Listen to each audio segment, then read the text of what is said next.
Hello everyone, my name is Phra KK. Phra means monk in Thailand.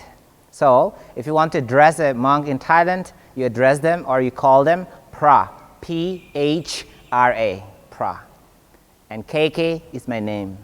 And I teach Buddhism and meditation at Monk Chat program, part of MCU Buddhist University. So today, I'm going to give you an introduction of the Buddhism.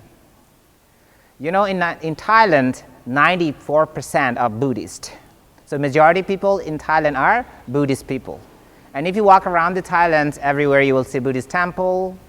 And people, they go to Buddhist temple, you know, they worship, they pray, they offer candles, incense stick, flower, they offer food, water to Buddha, to Buddhist monk, and they believe in karma, believe in rebirth or reincarnation, so many things, guys, okay? So part of the Thai culture, Buddhism, it's a religion because still people believe in faith. But the core teaching, the main teaching of the Buddha, it's not a religion. It's a philosophy. That's why Buddha said not to believe him and his teaching. Practice and investigate yourself until you experience and able to find the truth. And Buddhism also a way of life. How to practice in your way of life. It means how to train to avoiding doing bad to you and to others. And how to do good to you and to others. So good and bad, who will decide? Your mind will decide. So you have to train your monkey mind, monkey brain to purify the mind. Okay? So Buddhism is a way of life to train how to avoiding bad, how to do good, how to purify the mind. And it's very important to learn how to share your kindness, compassion, love, respect and forgiveness within yourself and with all living beings. So in your way of life, the three things to train to balance. Number one is the moral training, number two is the mental training, and number three is the wisdom training. Okay? So overall, you know what, if you go to a Buddhist temple, it's very common to see as a Buddhist people or Buddhist monk, you know, we sit on the knee like this. We palms our hands, and we do like this 3 times. Like this 3 times, okay? You see, it's more like a worshipping to Buddha. Well, it's not called worship. It's called bowing to show respect. So we bow 3 times to show respect. First time to Buddha as an enlightened or awakening one, or simply as a great teacher or a great philosopher. Second time to bow to show respect to his great teaching. And third time we bow to show respect to his disciple or followers. And it's part of the Thai culture. We're not only to bowing to show respect to Buddha, we do bow each other to show respect, you know. So if you come to Thailand, if you visit around the Thailand, you will see people, they do each other. Sawadee krab, Khab Khun Krab. So it's not called worship. I think it's a little bit different from your culture, because in your culture you will say, hello John, Mr. John, how are you doing, man? You will handshake or you hug. But here we bow, okay? So anyway, all right, so, you know, we don't worship because Buddha is not a God. Buddhism has no God, okay? And you might see somewhere or you might hear in a Buddhist temple, Buddhist monk, it sounds more like a praying, you know, like an example. We palms our hands and we say in front of the Buddha like, Iti piso bhagava arahang samma sambuddho vijjacārana sampanno sukhato lokavittu anuttaro purisa dhammasarati sattha deva manusanam blah blah blah blah. Many things we say, okay? So it's more like what? Praying to Buddha, right? Well, it's not called pray. How to pray? Buddhism has no God. So basically we call it chanting. We do chant twice a day. It's part of the typical schedule of the Buddhist monk. of a temple. So we chant twice a day to memorize the teaching of the Buddha. Because Buddha time, almost 2,600 years ago, Buddha has no written teaching. He has only oral teaching. So since Buddha time until now, we chant twice a day to memorize the teachings of the Buddha. But according to story, after a long time Buddha passed away, his disciple or followers has translated his oral teaching into written teaching. So nowadays we have Buddhist scriptures. There are 45 main volumes in Thailand as the Buddhist scriptures. But still Buddhist monk, they do chant twice a day to memorize. All right? Or you can call it mantra. It's more like a singing, you know. So we call mantra. So we do mantra for what? Meditation. How long you do mantra, that long you will not have monkey mind, monkey brain, because you will not let your mind to think something else and bring the stress. Okay? You focus, you acknowledge in the tune, the different rhythms by doing mantra. It's part of meditation. So overall, we don't worship, we don't pray to Buddha. Okay? But part of the culture, as I told you at the beginning, part of the culture, Buddhism is a religion. You know, still people believe, worship, and pray, of course. Thai Buddhist people, they go to temple, they offer something to be a good luck, to be rich, something like that. That is what in our culture exists, but it's not part of the teachings. It's a little bit different. So that's why part of the culture, Buddhism is a religion. Part of the teaching of the Buddha is not a religion. There has no God, no creator. Okay? So Buddhism is a practical method how to liberating oneself from the suffering. That's why ultimate goal in Buddhism we call Nirvana. Nirvanang paramang sukhang. It means in English, Nirvana or enlightenment is the ultimate happiness. So, for example, when you're happy for a moment, don't you want it forever? Yes, that is the final goal in Buddhism. Okay? So anyway, you know, Buddha means enlightened or awakening one, okay? And Buddha's full name is Prince Siddhartha Gautama. The place Buddha were born, it belongs to India, okay? But present day, the place Buddha was born, it belongs to Nepal, the Mount Everest country. The location called Lumpini.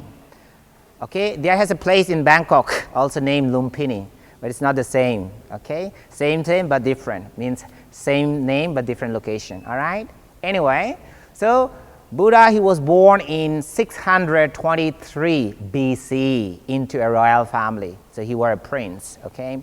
And he grew up in luxuries, you know, he was very wise as well, and he got married when he was 16 years old with a beautiful princess. Her name is Princess Yasudhara. Then he got a son. Before he became a king, he visited his kingdom, and then he experienced so many things. People are struggling, getting old, sick, and dying, you know. So he realized that I'm a prince, I'm a king, I will be, you know, king very soon. I have my palace, gold, luxuries, you know. Why I still has to get suffering like people struggling, getting old, sick, and dying, you know. So that's why, you know, he showed an ascetic, kind of a monk, you know, who are meditating. He looks so calm, simple, peace, and happy.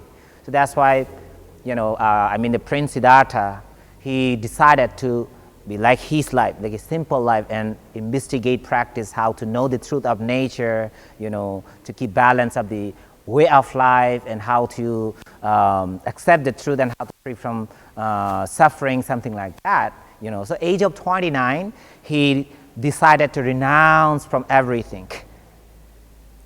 So he don't want to be king. He don't want power, gold, palace, luxuries. You know why? He said, more I have, more I want. My desire, my craving, my greed bring more suffering. So that's why he renounced. That's why I'm telling you, if you want to free from your greed, your desire, learn to renounce first. All right? So after he renounced, he met so many wise people. He learned so many things, but there's no wise who can teach him how to free from suffering. Of course, to free from your suffering, you have to practice by yourself, right? So that's why he went to forest. He meditated, he struggled a lot. According to the story, he stopped to eat food for 49 days. I don't know if you've seen or not in a Buddhist temple, very skinny Buddha image. That image represents the story of the Buddha, So when he stopped to eat food for 49 days and no drinks as well, he struggled a lot, And finally, he thought himself, oh, I don't take care of myself, only practice, so I has no balance. So without balance, how could I achieve enlightenment or nirvana? Finally, he found that the middle path or middle way. That is the supreme teaching of the Buddha as a way of life. The balance is very important, okay? Then he followed the middle path. He practiced it from 29 years old until 35. So when he was 35, he were able to achieve enlightenment or nirvana. It was mentally enlightened. Simply, he was able to free from mentally desire, attachment, greed, craving, delusion, ego, or jealous, something like that. So he has no more mental suffering. And finally, he became an old Sikh and at age of 80 at Kusinagar in India. He passed away. So this is a little bit biography of the Buddha as well. Okay, now let me tell you the most important teaching of the Buddha. It's a very, very good philosophy as well, and it's very important to apply in our daily life or in a way of life or living. I don't know if you heard or not, we call Dharma. It's a Sanskrit word.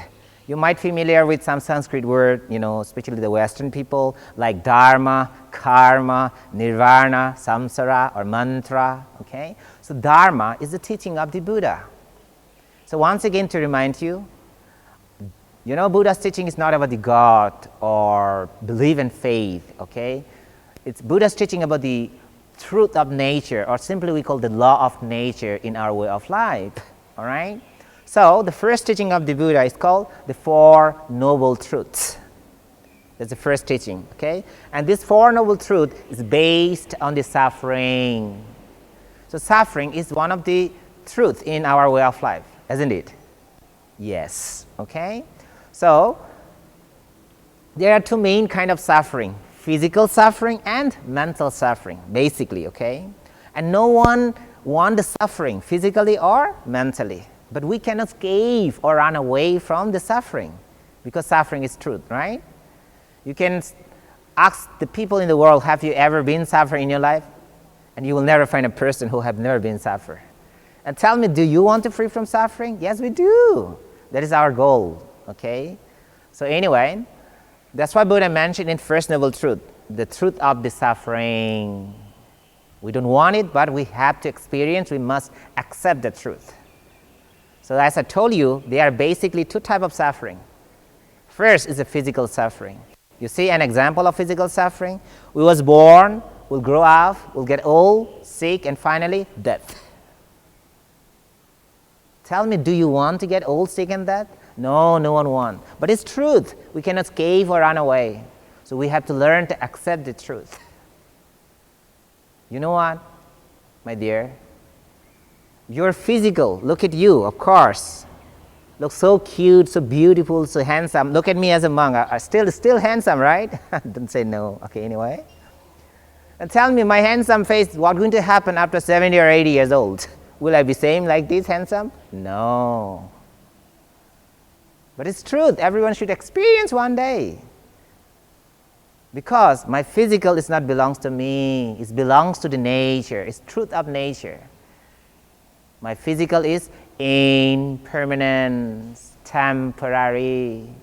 So there are some people, because of beautiful, handsome, they have a lot of delusion of their beautiness. Why? Okay, because your physical is not belongs to you. Of course, you love your physical, but it's the truth of nature. It's impermanence. So physical suffering is the truth. We have to accept. And not only physical suffering, mental suffering also truth.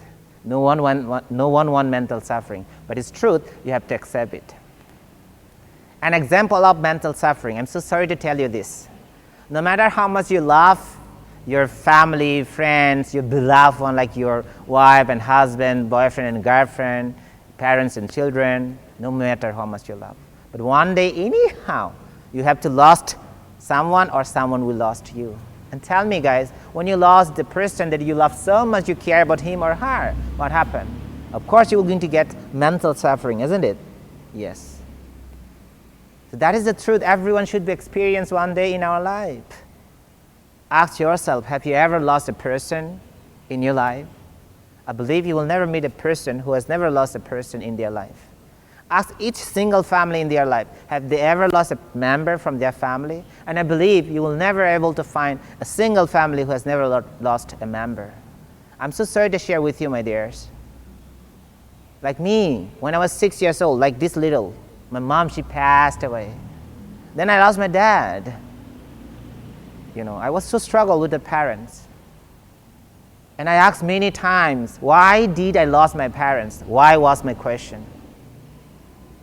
And now I got my answer. My answer is, why not? I thought it's only happened to me. But actually, it's not only happened to me. It will happen to everyone because it's truth of nature. So overall, suffering is truth, physically or mentally. Our life is an impermanence. We should learn to accept the truth. And then, that's why, of course, Buddha mentioned in the first noble truth, the truth of suffering. Then you have to know the second noble truth, which is we call the cause of suffering. Why do you suffer? What's your origin of suffering? Where is it from? So, the main cause of suffering, cause of yourself. I, the single word in English, that I is the main cause of suffering. Because everything arises from yourself. For example, tell me, the desire from where? From yourself. Who attach? Attachment? It's you. You attach. Okay? Or more who have? You have. More who want? You want. Who have greed or craving? It's you. Who hatred? It's you. So, who delusion? It's you. Who have ego? It's you. Everything came from you. But those all are human nature. Who don't have desire? We do. Who don't attach? You see, I lost my parents long time ago. I still miss them. I cry for them, I still respect them. That's my attachment. So, attachment, desire, greed, those all are human nature. So as I told you, suffering is the truth. Everyone should experience. But we suffer more than we deserve. You know why? Because of yourself, you dwell, cause of dwelling yourself. More you dwell with your desire, more you suffer. More you dwell with your greed, more you suffer. More you dwell with your angry, more you suffer. So with anything, more you dwell, more you suffer. So cause of suffering because of dwelling means too much. More and more, again and again. Over and over, it causes you more suffering. If you don't dwell, just to accept the truth, let it happen, and you will see, after a while, it will become impermanence, temporary change. Okay? So anyway, that's why Buddhism has a very important teaching. It's called meditation. To train your monkey mind, monkey brain, to know your mind. Anything happen in your mind, you can accept it and you can learn to let it go. And meditation helps you to understand the truth of nature. For example, impermanence, temporary. So meditation helps you how to let it go, not to dwell. Anyway, so suffering is truth. You accept it. And then you know the cause of suffering? Because of dwelling. If you don't dwell, even the suffering became end. It can be end of suffering. That is the third noble truth. The truth of end of suffering. Okay? But to end of suffering, you have to follow what? The path. The way to free from suffering. Okay? Which is we call middle path or middle way. It means what? Balance. Actually, that four noble truths, the suffering, cause of suffering, end of suffering, then path, the way to end of suffering, those all Buddha, he did experience by himself. As I told you in earlier, when he went to forest to meditate for 6 years, and at the beginning, 49 days, he don't eat food and drinks, he suffered. And he know that, suffering is the truth. No one escape or run away. He accept the suffering. And then he know the cause of suffering because he was dwelling too much with his desire to achieve nirvana. So that's why he know, oh, cause of suffering because of dwelling. And if he don't dwell, suffering could be end. That is the third noble truth. But to end up suffering, he found the path. Supreme teaching of the Buddha, the middle path. Most important in a way of life, the balance. Balance between everything. Okay? Let me example of the middle path or balance, how important it is. Balance, if you talk balance in religion, between Christian, Hindu, Jewish, Buddhist, Islam, everything need balance. If there is no balance, there will be hatred, violence, and many problems. Okay? If you talk balance in a relationship between boyfriend, girlfriend, wife, and husband, whatever, if there has no balance, then there will be problem. The relationship will not go well. Easy to break up or easy to divorce because of no balance. Or let's say, let's talk about, you see, for example, I'm so sorry to tell you these kind of things. We have the mind and body. Okay? It goes together. But the problem, we have no balance between mind and body. Because everyone know how to take care of our physical body. In on time, we eat food, breakfast, lunch, and dinner for what? Physical energy, right? We relax enough in a day. Sleep 7 to 8 hours in a day, you relax. Okay? You shower every day, you fresh your body and feel very relaxed and fresh, right? For physical. If you get illness, sickness, physically go to doctor, take medicine, do operation or surgeries. You could be free from physical problems, okay? Or let's say you want to be fitness, go to gym, do exercise, do diet, something like that. You can see there are so many boys and girls, they go to, especially so many men, they go to gym to make six-pack, to attractive to people physically. I'm so sorry to tell you as a monk, there are so many girls who do operation of their nose, eyebrows, and eyelid, or they put injection to their lips and face, to make more attractive, more beautiful and cute and pretty. So everyone know how to take care of physical body. That's why physically everyone looks so beautiful, so handsome, so attractive, so nice. But mentally still stress, no matter how you beautiful or handsome. Mentally everyone has same problem. Not only stress, sometimes we get anxiety, depression, worries, and tense, and mentally sick or mad. So overall, you know why? Has no balance between mind and body.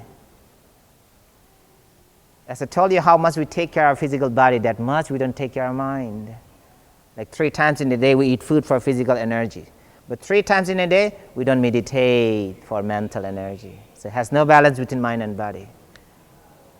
That's why in a way of life, the middle path, the balance is very important. And tell me, who can balance your life? Can KK balance your life? Or can Buddha balance your life? I don't think so. It's your way of life. You're the main one who can balance your life. How? Practice. If you never change your life by practice, nothing will change in your life. Okay? So anyway, so basically what we call it, the middle path. There has 3 ways to train in your way of life to balance. The first we call, actually the 3 ways to train, it's called the threefold trainings. 3 ways to train. Number 1, called moral training. To train your moral. It simply means to learn how to avoiding doing bad to you and avoiding doing bad to others. So if you avoiding doing bad only to you, but you're doing bad to others, it's no balance. The selfish, not the selfless. So the first, train your moral. Learn to avoiding doing bad to you, to others. So follow 3 concepts. Okay. So part of the moral training, right speech, right action, right livelihood. See, all the concepts started with the right, because right means balance. It's right to you, right to others. Okay. For example, right speech. Whenever you speak yourself or with others, speak right. Speak with your kindness, compassion, love, and respect. So don't speak bad, don't tell lie, don't cheat it, or don't harm or disappointed by your speech to anyone. Okay? Then, right action. Of course, there are several types of right action. For example, avoiding or abstaining from killing any living beings. So it means respect, alive, don't harm yourself, don't harm others. Of course, no one has right to harm any living beings. Even you have no right to harm yourself because you have to respect alive.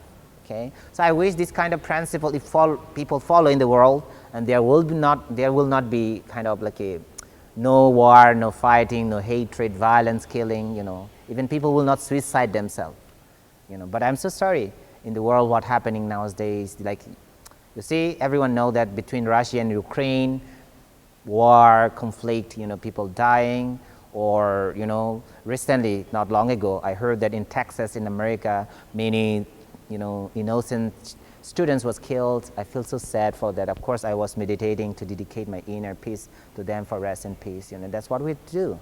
So anyway, it's a part of the, moral training. Not only avoiding killing, avoiding stealing, which is not given or permitted. It means what? You should respect yourself and others. You should share your loving kindness and compassion and live in peace with harmonies, together as well. Anyway, and also part of the moral training to learn how to avoiding bad, for example, sexual misconduct. Especially, it's very important in a relationship between wife and husband or boyfriend and girlfriend, not to cheat at each other.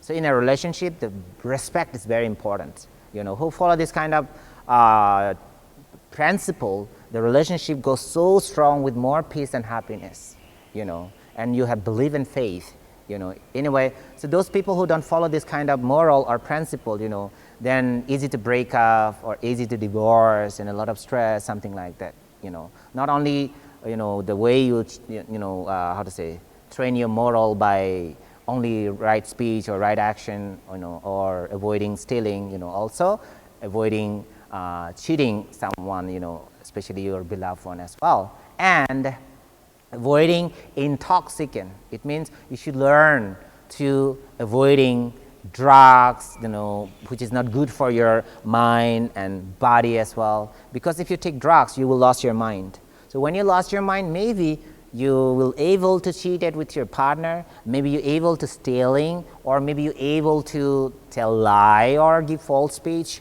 or maybe you're able to kill or harm a life, something like that. You know what I mean? So those all are moral training. So those people who follow this kind of moral principle, then you live with happiness because you have respect to you have respect to all living beings equally, And also one more concept, it was right livelihood. So as I told you at the beginning, there are three concepts to train your moral. So right speech, right action, and right livelihood. Okay? So the right livelihood basically means what? You should learn to live and work and business in right way. So there are some people who has no right livelihood, who are not working and doing business in right way. Those people who take corruptions, those people who has no respect in their work, those people, doing illegal business, those all are not right livelihood. So basically, as I told you, if you train your moral, you will have a good life, peaceful life, happy life, okay? So that's called the moral training to learn, avoiding doing bad to you and to others. Then, mental training. That's part of the meditation, to train your monkey mind, monkey brain, rush, and busy mind, okay? So overall, if you train your moral, you learn to avoiding bad, then it helps you to, purify the mind. So mental training has three concepts, okay? Number one, right effort. Number two is right mindfulness. And number three is the right meditation or right concentration, all right? So, for example, when you meditate, let's say you meditate for 20 minutes, you should have right effort. Because if you have no right effort, if you give up, then you will not learn how to keep patient for 20 minutes. So when we meditate, we learn to have right effort, and we can apply in our daily life. Because life, no pain, no gain. You should have right intention and right effort to overcome some difficulties. That's what we learn from meditation. So number one is the right effort. Number two is the right mindfulness. So basically when you meditate, You keep concentrate to train your monkey mind to keep calm and feel the tranquility or peace. So while you meditate, sometimes your monkey mind will jump. That it means distracted by thinking. Or you sit for a while, you get ouch, oh my Buddha, ouch, I get pain. All right? Or maybe you can get emotions or feel sleepy. So many things could happen. At that time, you need the right mindfulness. Means being aware, knowing to accept the truth, your feelings, emotion, thoughts, even positive or negative. Accept it, let it happen, and then not to dwell on that, okay, to relieve it, to let it go. You need the right meditation or right concentration. Bring your mind, focus the present moment with an object. So that is called mental training to purify the mind. So overall, when you train your moral, you learn to avoiding bad. When you train your mental, you purify the mind. This true training will develop your wisdom. So wisdom is beyond your knowledge. It means to understand the truth of nature or the law of nature. So wisdom training has two concepts, right understanding and right thought. All right? An example of right understanding, right thought. Let's say I have been teaching for quite a long time. People, they just walk in or contact to me, or sometimes private group. So I never ask some money or donation. I never ever do that, okay? But people, they offer some donation. So I didn't ask, but they offer. It means what? It's their wisdom, right understanding, right thinking to do good, to share their kindness, compassion. Like I support an orphanage center, So the kids there, they never ask from me. So it's my right understanding, right thinking, my love, kind, compassion, part of my wisdom to do good. I support them as well. So that is the wisdom training. Wisdom is beyond your knowledge. So overall, we call the threefold training: moral training, mental training, and wisdom training. So when you train that three things, it will help you to balance three main actions in your life. So what is the three main action? It's our mental action, verbal action, and physical action. So if you learn to think right, speak right, do right, you have a balance of your way of life. You can live with peace and happiness. You can let others to live with peace and happiness. You're not harming yourself. You're not harming others. You share your kindness, compassion, love, and respect with all living beings and with all the religions. So the world will be more peace and happy. We can live together as one, all are same, in harmony with peace and happiness. Okay? So overall, we call the threefold training, or you can call it what? The Noble Eightfold Paths. Because the moral training 3 concept plus mental training 3 plus wisdom training 2. So altogether is the Noble Eightfold Paths. That is the supreme teaching of the Buddha as a way of life to train how to balance your life. Okay? And overall, what I want to say, Buddhism, it's a philosophy or way of life. So many people or foreigners from other country, they are non-Buddhist. Do you think to practice Buddhism or Buddhist meditation, you have to be a Buddhist? I don't think so. No matter who you are, what you believe, like a Christian, Catholic, Protestant, whatever you believe, you don't have to convert. Anyone can be lead as a Buddhist way of life, because it's a way of life. You don't have to convert. And as a Buddhist monk, it's not our duty to convert the people. You will never see monks go door to door and knock the door and talk about Buddhism and convert the people. Of course not. So anyone can lead as a Buddhist way of life. All right. So of course, this is what I want to share with you guys. And overall, what I want to say, thank you so much for sharing your times, your patience. And I want to request you all, if I made anyone disappointed by my speech, please forgive me. It's very important to learn how to forgive yourself and others, because more you forgive, more you relax. The concept in Buddhism called what goes around comes around. Thank you. May all living beings be free from suffering.